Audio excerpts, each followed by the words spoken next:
मैं आपसे पूछता हूं, मैं आपके तवसत से उन सब चैनल से, उन सब सोशल मीडिया के जो लोग हैं उनसे मैं पूछता हूं कि इन 3 फॉर्म्स का जिसका जिक्र जजमेंट पे आया है मेरे हवाले से, उसका खत्म नबूवत के हलफनामे से क्या ताल्लुक है?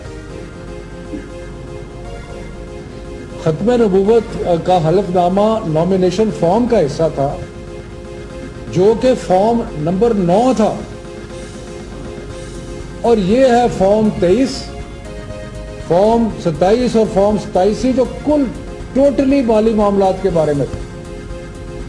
अब इससे कैसे नतीजा अखज किया जा सकता है कि लोग कहते हैं कि अदालत ने फैसला कर दिया, अदालत ने तो लिख दिया कि जी ये लोग जो है इन्होंने हमारे जुम्मे लगा के अखराजात के फॉर्म को देखो, हमारे जुम्मे लगा के माली मामलात को जो है उसको देखो, और लोगों ने तावीलें बनानी शुरू कर दी कि जनाब ये तो खत्म नबूवत के बारे में फैसला आ गया है लोगों को। इससे मुझे तो एक ही नतीजा समझ में आता है, मुझे ये समझ में आता है कि इलेक्शन के दिन है, और चंद सियासी जमातों ने जो हमारी हरीफ हैं उन्होंने एक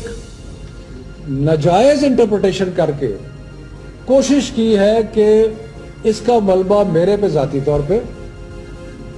और तहरीक इंसाफ पे डाला जाए, जबकि ना इन फॉर्म्स का